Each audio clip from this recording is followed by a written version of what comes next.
সময় এসে গিয়েছে হিসেব নিকেশের। পূর্ব পাকিস্তানকে ফিরে পেতে চাইছে ইসলামাবাদ। তাহলে পদ্মা পাড়ের বদলে যাবে সমীকরণ।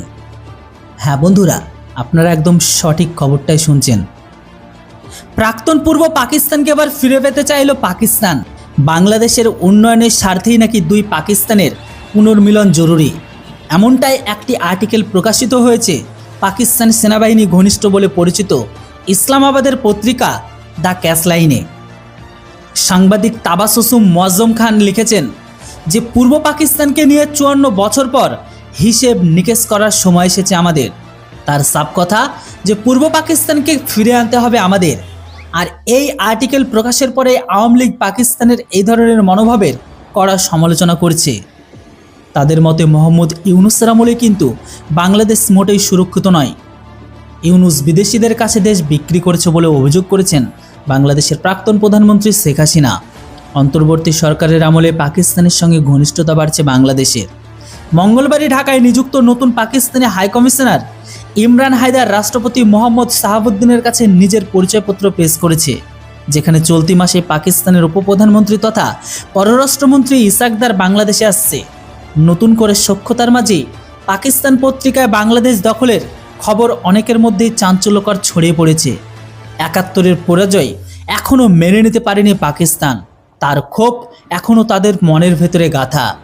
তাই তারা বাংলাদেশকে অশান্ত করতে চাইছে বলে অভিযোগ। এইদিকে আবার বাংলাদেশে অশান্তি বেড়েও চলেছে। সাম্প্রতিক সময়ে বরগুনা সরকারি পলিটেকনিক ইনস্টিটিউটের গ্রন্থাগারে আগুন লাগায় বিএনপি ও জামাতের সমর্থকরা। স্থানীয় সূত্রের খবর অনুসারে তেমনটাই পাওয়া গিয়েছিল। তবে এই লাইব্রেরিতে আওয়ামী লীগ ও মুক্তিযুদ্ধ বিষয়ক প্রচুর বই ছিল বলে জানা গিয়েছে। অভিযোগ ছিল ইউনূসের প্রচ্ছন্ন মদতেই মুক্তিযুদ্ধের ইতিহাসকে ধ্বংস করেছে এনসিপি ও জামাতরা। পাকিস্তানপন্থীরা বেশ সক্রিয় সেই দেশে এখন। আওয়ামী লীগের তরফে এর বদলা নেওয়ার হুমকি দেওয়া হচ্ছে। সোশ্যাল মিডিয়ার মাধ্যমে শেখ হাসিনা জানিয়েছে দেশে ফিরে তিনি এর বিচার একদিন অবশ্যই করবে। সব মিলিয়ে টালটমাল ওপার বাংলার পরিস্থিতি। নিজেদের টালটমাল পরিস্থিতি আবার ভারতকে সতর্কবার্তা পাঠিয়েছে ইউনূস সরকার। বুধবার বাংলাদেশের বিদেশ মন্ত্রক দাবি করে যে ভারতের শহরগুলিতে আওয়ামী লীগের অফিস খোলা হয়েছে।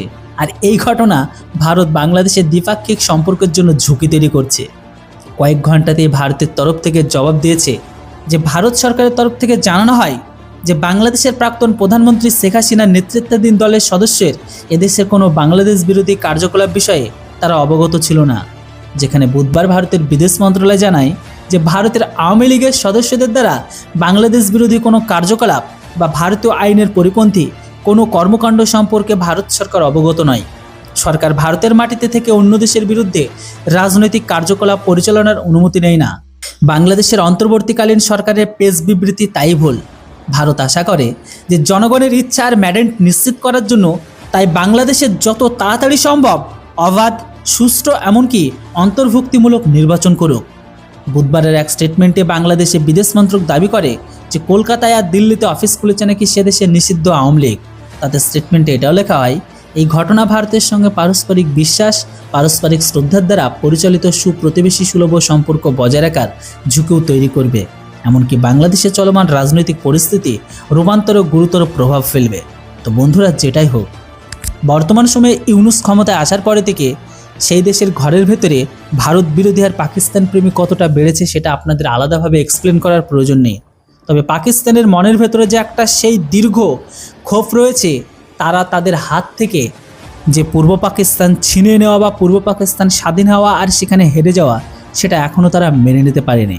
তাই তো পূর্ব পাকিস্তানের পত্রিকায় প্রকাশিত হয়ে গেল যে হিসেব নিকেশের সময় এসেছে। বাকিটা আবার পাকিস্তানিরাই বুঝে নিক তারা কি করবে। তারা কি তাদের হিসেব নিকেশ করতে দেবে, না পূর্ব পাকিস্তান পাকিস্তানের সাথে মিলে আবারও আগের মতন ম্যাপ তৈরি করবে? যেটা হোক, এর ওপর আপনাদের কি মতামত সেটা অবশ্যই কমেন্ট বক্সে লিখে জানান। Thanks for watching. জয় হিন্দ, বন্দে মাতরম।